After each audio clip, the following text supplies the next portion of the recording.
et les philosophes admettent que la personne que nous avons connue pendant notre vie peut continuer à vivre en nous pendant que nous nous souvenons de cette personne.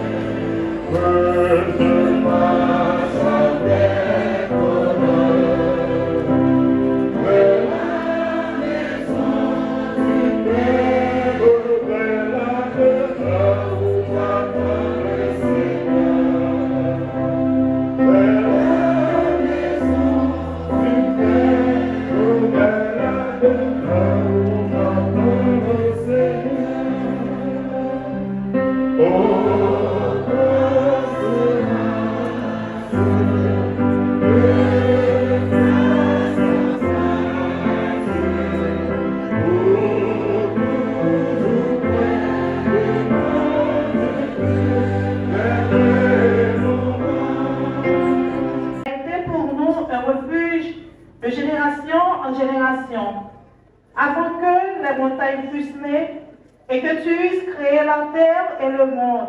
D'éternité en éternité, tu es Dieu. Tu fais rentrer les hommes dans la poussière et tu dis, Fils de l'homme, retournez, car 1000 ans sont à tes yeux comme le jour d'hier quand il n'est plus, et comme une veille de la nuit. Tu les emportes semblables à un songe qui le matin passe comme l'herbe. Elle fleurit le matin et elle passe. On la coupe le soir et elle sèche. Nous sommes consumés par ta colère et ta fureur nous épouvante. Tu mets devant toi nos iniquités et à la lumière de ta face nos fautes cachées. Tous nos jours disparaissent par ton courroux. Nous voyons nos années s'évanouir comme un son. Les jours de nos années s'élèvent à 70 ans et pour les plus robustes, à 80 ans.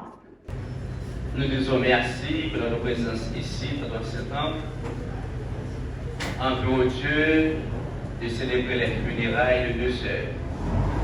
Nous disons merci au Dieu pour la vie que tu as conservée en chacun de nous.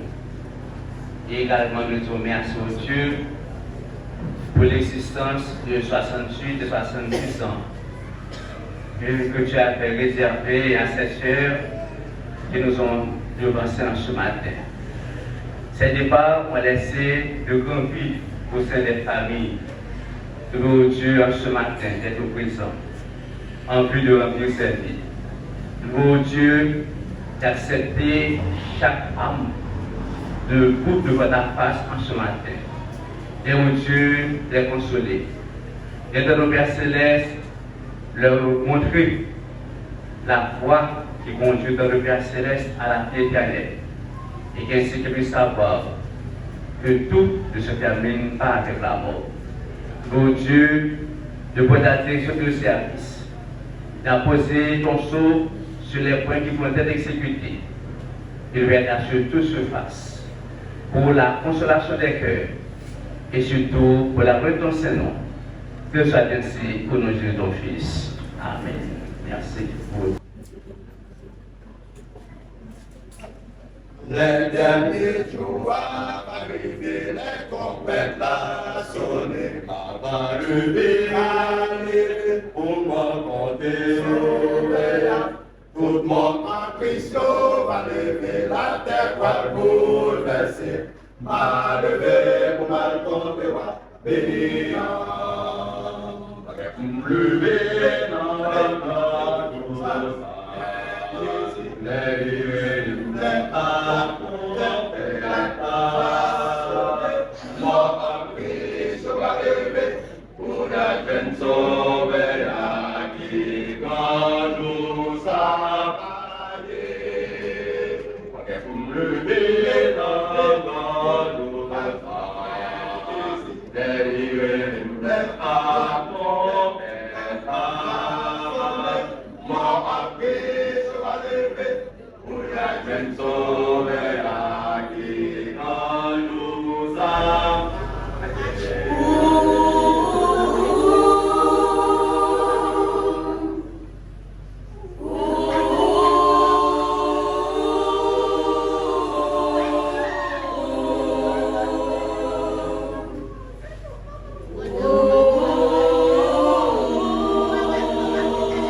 l'année qui vient juste de classer dans les annales de l'histoire à l'hôpital à Super du Montrouge.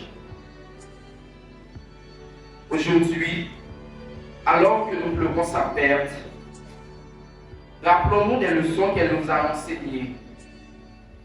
Aimer sans réserve,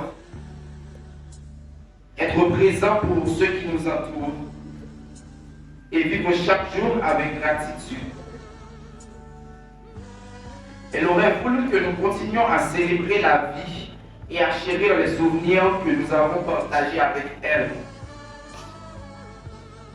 Grand-mère, tu resteras à jamais dans nos cœurs. Merci pour tout ce que tu as fait pour nous. Nous te promettons de garder vivant ta mémoire et tes valeurs. Repose en paix, notre chère grand-mère. La vie est pleine de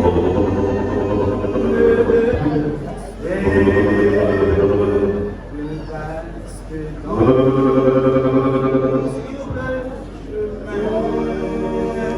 On crie, on pleure, on se lamente, et l'on n'a pas eu de réponse à cette question.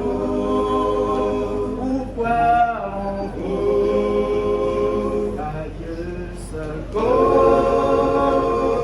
la réponse. Il est l'alpha et l'oméga, le premier et le dernier.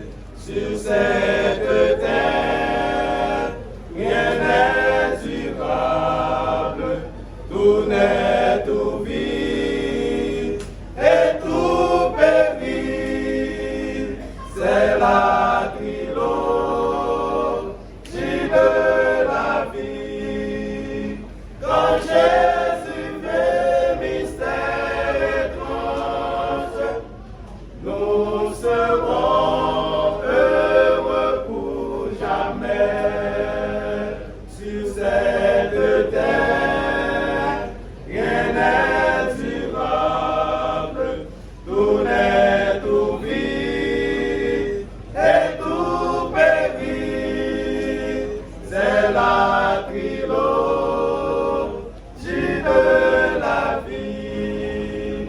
Quand Jésus vient, mystère étrange, nous serons heureux pour jamais. Ni moins capoté, on nous fait l'anti causer. Nous pas ouais toute bagaille, à virer tête en bas. Nous-mêmes qui dans l'église, c'est les pour nous réfléchir. Pour nous comprendre, c'est Jésus-Christ qui n'apporte la cavini.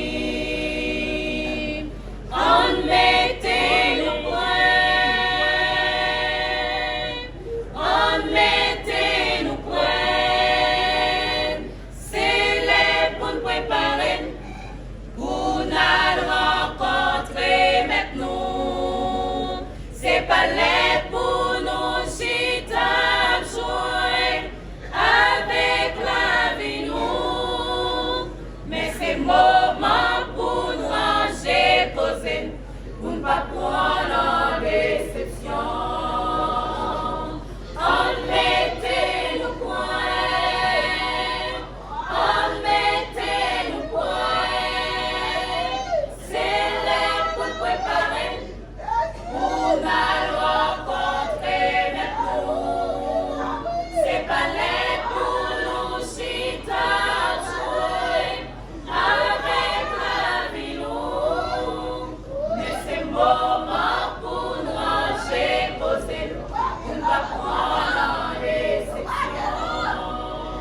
Étienne Lévifard fera la lecture méditative pendant que vous allez vous mettre sur vos pieds, s'il vous plaît.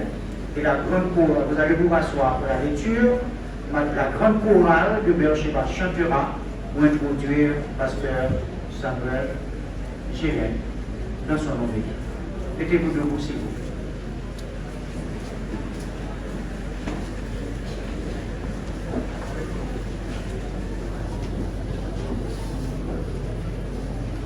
Nous faisons la lecture dans le livre des psaumes, soit le psaume 27 et les versets 13 et 14. Et vous suivez. Oh, si je n'étais pas sûr de voir la bonté de l'Éternel sur la terre des vivants. Espère en l'Éternel, fortifie-toi et que ton cœur s'affermisse. Espère en l'Éternel. Merci, rassoyez-vous.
Les familles collatérales,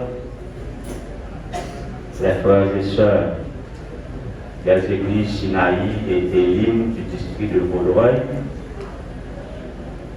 les frères et sœurs des églises adventistes dans le bassin du Cap corrélationné, chrétiens de toute catégorie, de confession de foi chrétienne, parents, amis, voisins,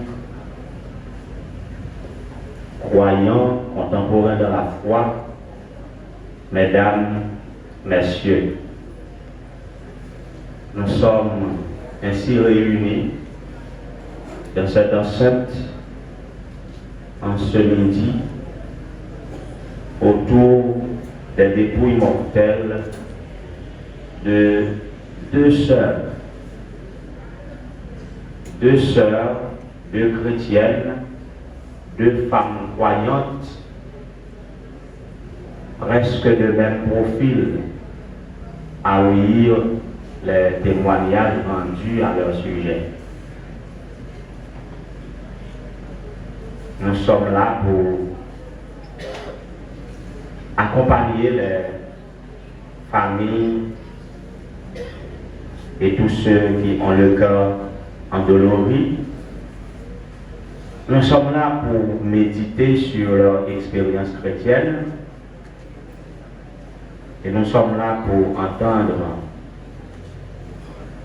les conseils tirés de la parole de Dieu en ce qui a trait à la gestion de notre vie présente. La direction des églises Elim et Sinaï du district de Vaudreuil passe par ma voix pour souhaiter courage, réconfort et bonne persévérance ou bonne espérance à tous ceux qui sont touchés par ces départs. Quand j'ai visité les familles, alors il faut dire que j'ai un discours ou une homélie différente pour chacun de ces deux cas. Mais la circonstance veut que je mixte ces deux discours pour en faire un. Alors, quand j'ai visité la famille Belloni, le témoignage de la famille au sujet de la défunte m'a inspiré l'expérience de David rapportée dans 2 Samuel chapitre 12, les versets 20 à 23. Selon que David, qui se mettait à prier, à pleurer, à jeûner pour son fils malade, et après la mort de son fils, il se leva, demanda à manger, il mangeait, et après, il est allé consoler sa femme, il coucha avec sa femme, et après, il s'en remettait. Ses serviteurs ne le comprenaient pas. On ne pouvait pas comprendre son attitude, et on le lui envoie en disant, quand l'enfant était malade, tu te donnais autant de peine, et maintenant qu'il est mort, et c'est là ton attitude. Et il lui répondre, que puis-je faire? Est-ce que je peux lui remettre en vie? Je faisais tout ça, c'était pour qu'il vive. Mais s'il est mort, je ne peux plus rien faire. Alors, je voulais placer les membres de la famille Belloni, particulièrement le fils Ossini, l'unique fils. Je voulais le placer dans cette posture. Je voulais tirer conseil de David pour réconforter M. Ossini. D'autre part, quand j'ai visité la famille Osman, ça m'a donné de penser au texte, soit Psaume 90, versets 5 et 6, et Job chapitre 14, les versets 1 à 5 et plus. Là où est décrit la brièveté de la vie. Les deux familles vivent deux expériences différentes et ces expériences doivent les inspirer acceptation, soulagement, réconfort et bonne espérance. Dans la famille Mélanie, la sœur Fanise souffrait beaucoup. Et si on pouvait soulager sa souffrance avec de l'argent, avec des services dévoués, avec de la tendresse, avec tant d'autres choses que l'on peut donner, eh bien, il va pas mourir. Comme on vient de l'entendre, on a tout fait, on a fait de son mieux, de tout son possible. Mais hélas, elle s'est fauchée. De l'autre côté, c'est comme une lampe qui s'éteint. Miss Edline témoigne pour dire, on se parlait, c'est après un temps de silence, elle n'entend plus sa mère. Après quelques minutes, elle s'est rendue dans la chambre, trouvant sa mère morte, au point qu'on ne voulait même pas croire ce qu'on voit. En fait, ces deux circonstances nous donnent de comprendre la vie comme une escalade que l'on gravit en passant par des prises faciles, certaines que l'on a peine à tenir, d'autres que l'on lâche et certaines qui sont inaccessibles. C'est comme une mosaïque de différentes couleurs et de diverses formes que l'on constate dans la vie. Le pasteur vous a présenté un miroir à travers lequel vous pouvez regarder si la mort physique vous retrouve dans l'état non spirituel que vous êtes, ça veut dire le mort vivant que vous êtes, mais vous êtes déjà réservé à la mort éternelle. Vous avez une décision à prendre avant de quitter l'espace, arranger vos relations avec le ciel pour pouvoir ressusciter spirituellement et vous n'aurez pas peur de la mort physique. Nous sommes à l'heure des remerciements. Un représentant de chaque côté pour présenter les mots de remerciement. Et c'est à cela que nous sommes maintenant, juste avant de chanter le dernier chant pour partir. Ça nous fait plaisir de retrouver ce monsieur. Le micro. Révérend pasteur, sœurs et frères en Christ, honorable assistance, amis de la défunte, mesdames, messieurs. Pour répéter Léonard de Vinci, ainsi qu'une journée bien remplie donne un doux dormir, ainsi une vie bien employée donne un doux mourir. On a senti nous manquer pour qu'il nous pas remercier le grand créateur de l'univers. Comme on toujours dit, la mort est le drame de l'accomplissement de l'unification.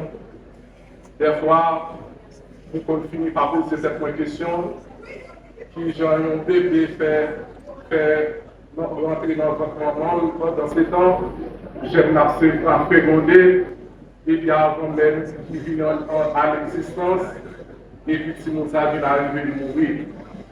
Des fois, nous sommes capables de dire la mort même si on ne peut pas gagner l'âge, il ne peut pas gagner comme si directement, n'importe quel la mort capable de frapper.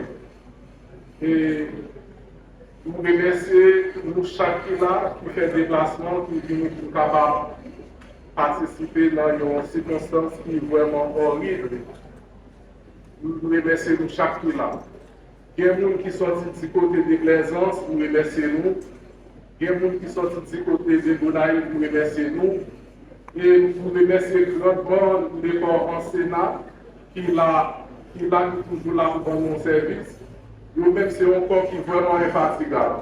Nous remercions fort. C'est un corps vraiment, n'importe quoi adressé dans la prière, ou toujours là pour notre participation.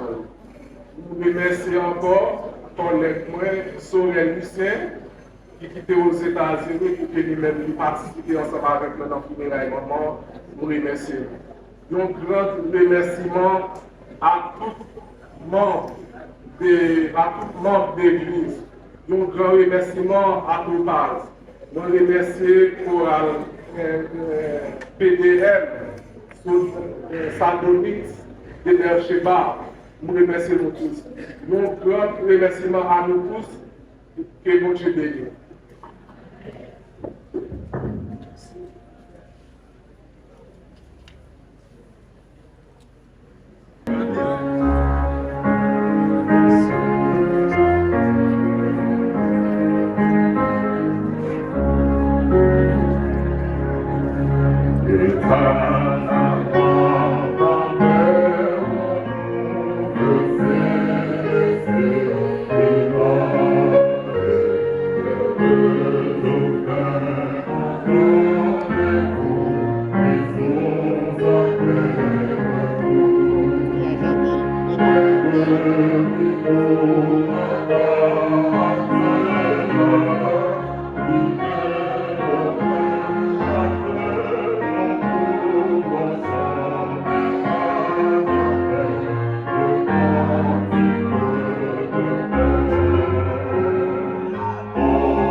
Allez, poussez.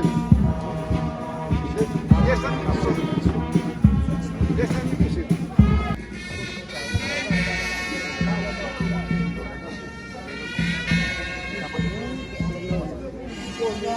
Moi, je vais pas manger ça. Ah, vous c'était. On a les mots pour dire une belle lumière, mais les grandes douleurs ne savent que se taire. La mort plutôt frappe indistinctement qui que vous soyez, petits et grands, riches, pauvres, mais dans une effrayante disproportion. Et ce midi, nous sommes réunis dans les parages du cimetière d'Omega Bank afin de commémorer la vie et accompagner dans ce dernier voyage Madame Fanny's Innocent, une lumière vive qui s'est éteinte à 68 ans. Et quel que soit l'âge dont on perd un proche, c'est toujours une annonce douloureuse parce que personne n'est jamais réellement préparé à la perte de quelqu'un qui nous est cher, parce que c'est une épreuve extrêmement difficile à surmonter. Et voilà pourquoi il est conseillé de profiter de chaque instant que la vie nous offre pour faire sentir à ceux qui sont à nos côtés combien ils comptent pour nous, car la mort est un pont qui est suspendu entre la vie et l'éternité, un examen fatal où tout le monde est reçu et un jour ou l'autre vous prendrez part impérativement que vous soyez peur ou pas, prêt ou pas. Et en ce moment extrêmement douloureuse, l'administration d'Omega Park sait qu'aucun mot ne saurait suffire